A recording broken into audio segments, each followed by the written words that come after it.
souvent que les femmes n'aiment pas les gars qui disent la vérité, ce qui fait en sorte que beaucoup de personnes sont appelées à mentir avant de pouvoir avoir une femme.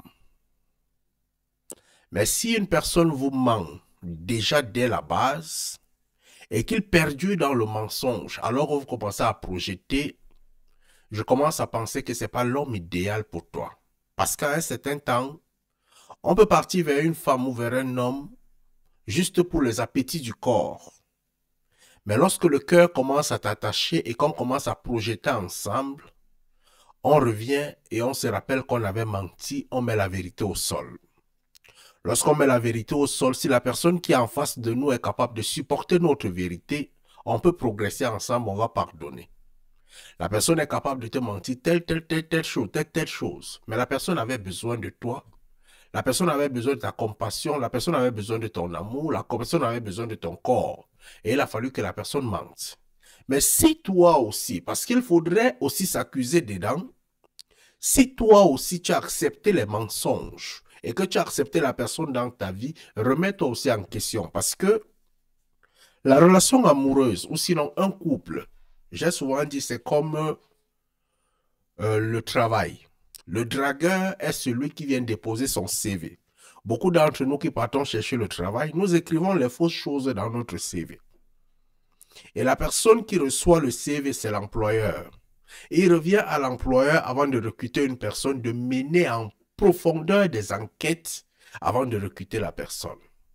Mais si tu mets tes émotions devant et tu recrutes la personne au nom des émotions, les conséquences qui viennent là comprennent que toi aussi, tu n'as pas mené tes enquêtes en profondeur et tu dois assumer tes conséquences. Donc si aujourd'hui, tu as un homme en face de toi ou une femme en face de toi qui t'a menti et tu es resté superficiel, tu n'as pas approfondi les recherches pour découvrir que la personne te mentait, il ne faut pas seulement envoyer le tort chez lui, renvoie-toi aussi toi-même le tort. Parce que quelque part, oh là là. On va continuer sans caméra parce que ça s'est arrêté. Je ne sais pas pourquoi ça s'est arrêté. C'est juste pour finir le live. On va rester comme si on faisait ça en audio. Donc, je disais ceci. La personne qui t'a menti, si tu n'as pas approfondi la réflexion au niveau de la personne pour pouvoir chercher la vérité sur lui, il faut aussi te considérer que tu as été une personne lâche. Tu as été une personne non concentrée. Et là aussi, il faut accepter ça. Et lorsque tu commences à accepter qu'on t'a menti et que toi aussi tu n'as pas été concentré, il faudrait commencer à travailler pour que la vérité revienne sur le plateau. Si la personne est capable de te dire la vérité, vous partez sur de nouvelles bases. Parce que là, tu vas assumer ton erreur d'avoir été naïf. Lui aussi, il doit assumer son erreur de t'avoir menti. Là, il y aura équilibre. Mais si on envoie seulement la faute chez le menteur, c'est un problème. Si on envoie seulement la faute chez le menteur, c'est un problème. Donc, c'est ma façon de voir les choses. Véritablement, je crois qu'on peut encore mettre la base du pardon au sol lorsque chacun assume son niveau d'erreur. Lorsque chacun assume son... Effectivement, mener des enquêtes en profondeur, peut-être la faille. Oui, c'est la plus grande faille de la femme. Beaucoup de femmes sont dans des erreurs comme ça. Elles ont même 3 enfants, 4 enfants, parce qu'elles n'ont pas mené des enquêtes. Et je dis toujours à mes petites sœurs, celles qui me suivent, tant que tu n'as pas encore des enquêtes approfondies et que le gars ne s'est pas encore ouvert pour te donner son cœur, ne l'ouvre pas les jambes. N'ouvre pas les jambes. Aujourd'hui, vous avez trop les appétits du Mougouli. Trop. Et quand vous avez les appétits du Mougouli, vous restez dans des relations du mensonge. La femme est émotive. Quand elle a ouvert les pieds, l'homme est monté sur toi et ton Mougouli devient le chef. Il sait qu'il est devenu le chef. L'homme devient le patron quand il est monté sur toi. Mais avant qu'il ne devienne le patron, si tu veux véritablement connaître la vérité, il faut lui donner du temps. Il faut l'amener tout doucement. Il faut commencer à le parler. Il faut commencer à le flatter. Il faut accepter certaines petites choses, mais ne l'accepte pas qu'il entre dans toi. Quand il entre dans toi, il n'a plus le contrôle, tu n'as plus le pouvoir. Il n'a plus le pouvoir. Il faut se donner largement du temps. Je fais le marketing, bon. Je crois que c'est ça, hein. Moi, le conseil que je peux donner lorsqu'il y a mensonge comme ça, c'est que assume ton erreur dans ça. Et tu vois si le gars est prêt accepter qu'il t'a menti, il demande les excuses. Si ça ne marche pas, à ce moment, tu dis que la relation est mauvaise. Mais le mensonge dans un couple, c'est quelque chose que si vous laissez ça, ça apporte vraiment... C'est ça qui fait en sorte qu'on finisse par finir avec les gens. Est-ce qu'il faut partir ou rester? Je suis là-dessus. Moi, je ne conseille pas aux gens de partir, hein, facilement, surtout parce que lorsque vous êtes resté dans un couple, il y a souvent, vous avez bâti des choses. Et la personne qui a menti aussi a parfois des remords. Il regrette parfois d'avoir menti, mais il ne sait plus comment recommencer. Il ne sait plus comment te dire la vérité. Ça arrive dans des couples. Donc, à un certain temps, ce n'est pas partir qui est la solution. C'est s'asseoir et discuter qui est la solution. S'asseoir et discuter. Approfondir. Que la personne maintenant t'apporte les preuves pour pouvoir éteindre son mensonge. À partir de là, tu peux avoir la liberté de refonder les choses. Mais s'il n'y a plus moyen et que la personne perdure dans son mensonge, oui, à ce moment, tu peux décider de partir. Bonsoir à tous. Comment faire fuir un homme? Comment faire fuir un homme? Voilà les questions.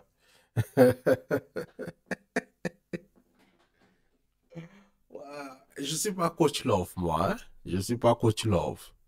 Je ne suis pas coach love. Mais il y a une chose, c'est que le comportement de l'autre, c'est qui nous fait fuir. Quand un homme vient vers toi, c'est ton comportement qui le fait rester. C'est le comportement qui fait rester un homme. C'est le comportement qui fait partir un homme. Si tu as un mauvais comportement, il partira. Si tu as un bon comportement, il restera. Donc, si le gars essaye, il ne parle pas depuis, c'est parce que tu as un bon comportement. Deviens une sorcière, il va fuir. Deviens un sorcier, il va fuir. Mais si tu as un bon comportement et qu'il trouve qu'à côté de toi, il y a la paix, il y a le bonheur, il y a la douceur, il y a la joie, il va vivre comment? Il va essayer de s'imposer. Mais si toi, c'est que c'est toi qui subis la relation et il ne part pas, il faut savoir que tu es un mougou. Donc, ce n'est pas à toi de le faire fuir, c'est à toi de fuir pour pouvoir sauver ta vie. Parce que là, c'est toi qui es utilisé, c'est toi qui es exploité. Mais si c'est l'homme qui est à côté de toi et qui ne t'exploite pas, mais qui trouve que tu es une bonne personne, et que tu veux que la personne parte, devient une mauvaise personne, il va fuir. Il n'y a rien d'autre. Je fais marketing digital. J'aimerais savoir si ouvrir une boutique serait mieux pour prospérer. Ah, le marketing en ligne. Ouvrir une boutique en ligne. Marketing digital, tu as la stratégie. Ça va t'aider à développer plus ton marketing digital. Ouvrir une boutique en ligne. Bon. Ou alors devenir transitaire en Chine. Frère, tout ça dépend de tes capacités, de tes forces, de tes trucs. Ce sont des trucs que je ne peux pas répondre comme ça. Il y a des trucs que c'est ça qui tue les gens. Avoir des coachings en live. Le coaching en live, business, tu vas échouer. Je te donne des réponses ici, tu vas échouer. Le business est énergie. Le business est énergie. On ne fait pas le business parce qu'il faut faire. On fait le business parce qu'on le sent. On fait le business parce qu'on le sent. Je sens cette énergie de succès. Je sens cet esprit de succès. Je sens que je comprends ce business. Ce qui veut dire que si tu viens en consultation business chez moi, ce n'est pas le business que je regarde. Ce n'est pas ce que je regarde le plus. Je regarde d'abord ta capacité spirituelle à pouvoir supporter, faire ce que tu vois là. Mais si tu n'es pas capable de supporter le faire, si ton esprit n'est pas connecté à ça, il n'y a pas de succès. Dis que tu vas me poser une question. Si je fais marketing digital, est-ce que c'est bien d'ouvrir une boutique? Effectivement, si je commence à te répondre ou alors devenir transitaire, je ne connais pas tes compétences. Je ne connais pas qui tu es. Je ne connais pas ta spiritualité. Je ne connais pas ton niveau intellectuel. Je ne connais pas ta gestion des émotions. Je vais te donner une idée là. Ça ne va pas t'aider. Tu vas aller faire quelque chose et là, tu vas dire que la relance t'a donné. Après, tu vas échouer. Il faut savoir parfois dépenser. Tu payes, tu viens à une box, on discute, on échange. Je ne suis pas Dieu, mais dans l'échange, on peut découvrir les failles, t'amener à des interrogations, te poser des questions, ce qui manquait, et tu vois la lumière dans ce que tu penses. C'est comme ça. Je n'ai pas connu ma mère. Les femmes disent que je suis trop dur avec elle. Que faire? Frère, tu n'es pas seul. T'inquiète. J'en ai fait une vidéo aujourd'hui et tu ne peux pas changer. La seule façon de changer, c'est très difficile. J'en ai fait une vidéo aujourd'hui. J'ai expérimenté des choses comme ça. C'est très compliqué. Très compliqué. Je n'ai pas connu ma mère. Les femmes disent que je suis trop dur avec elle. Que faire? Je n'ai pas connu ma mère et les femmes disent que je suis trop dur. Vraiment, je sais pas, je sais pas. Je crois que ça, c'est un traitement d'ordre psychologique. La seule personne qui doit t'aider à changer ici, c'est ton partenaire. C'est la partenaire qui est en face de toi. Elle doit comprendre le manque psychologique que tu as. Et elle t'accompagne dans ça. Et toi aussi, tu dois être ouvert à te faire accompagner. Si tu n'es pas ouvert à être accompagné, tu ne t'en sortiras jamais. Si tu n'es pas ouvert à être accompagné, tu t'en sortiras jamais. Si tu restes bloqué, tu restes dans le sens, mais c'est normal, ça va bien, ce que je fais, c'est ce qui est logique, tu ne t'en sortiras jamais. Mais ouvre ton esprit à écouter le partenaire qui est en face de toi. Ouvre ton esprit à comprendre. Ouvre ton esprit à décider de t'améliorer. Parce que c'est un manquement, c'est psychologique. C'est un manquement. Tu n'as pas subi cet amour, tu n'as pas grandi dedans, l'amour d'une mère. Et si tu n'as pas subi l'amour d'une mère, tu n'as pas vu ton père cajoler une femme, tu ne sais pas comment cajoler la femme. Tu ne sais pas. Et ça, ce n'est pas une école. C'est une compensation psychologique. Il faudrait que tu vois de la valeur. Peut-être qu'il te faut faire une fille. Lorsque tu vas commencer à faire une fille, tu vas commencer à chercher à donner l'amour à cette fille. Et si tu te bats à donner l'amour à cette fille, tu vas comprendre que sa mère a aussi besoin de cet amour. Et c'est très complexe. Ce sont des failles psychologiques. C'est un travail qui ne finit pas en un jour. Ça vient avec le temps. Ça vient avec le temps. Mais il faudrait vraiment que le partenaire ou la partenaire qui est en face puisse véritablement être prêt à supporter les difficultés. Parce que c'est dur. C'est un travail très dur. Les gens qui n'ont pas connu un parent d'un côté, là, c'est très, très dur. C'est très, très dur. Merci beaucoup, grand frère, pour le moment. J'ai tout découvert, mais il assume à moitié. Ouais, s'il assume à moitié, il faut l'amener à assumer le tout. S'il n'assume pas, c'est qu'il n'est pas prêt à supporter la vérité aussi.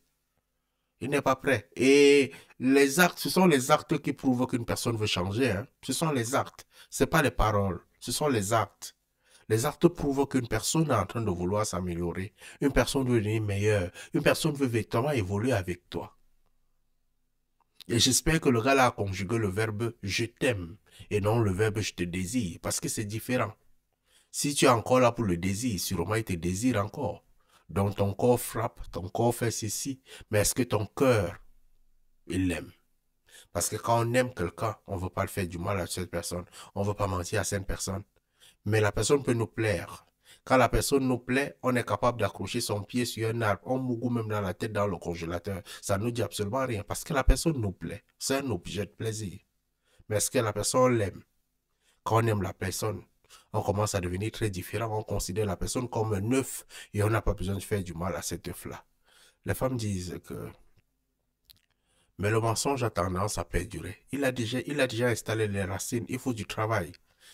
Il faut du travail. Il faut mettre le mensonge aux yeux de la personne et l'afficher lui-même. Mais s'il y a déjà enfant dedans, c'est grave. J'ai déjà ouvert une boutique en ligne et je m'en sors très bien. Ok, c'est déjà une bonne chose. Mais c'est que tu as déjà de l'expérience. Merci beaucoup pour les conseils, mais devenir une mauvaise personne n'est pas facile pour moi. Ce qui veut dire que c'est toi qui assumes dans la relation là. C'est toi qui assumes dans la relation là. Oh là là, patience. Ce sont les choses de la vie. Moi-même, je me suis souvent battu à devenir très mauvais. Mais quand il m'assoit comme ça, j'ai le cœur qui bat au son de sa voix. Ok, la caméra s'est arrêtée. Je ne m'étais pas prêté que ça devait arrêter, mais malheureusement, ça s'est arrêté. Ce qui fait en sorte que on va couper le live et on va se dire au revoir. Je crois que on a passé des échanges chaleureux et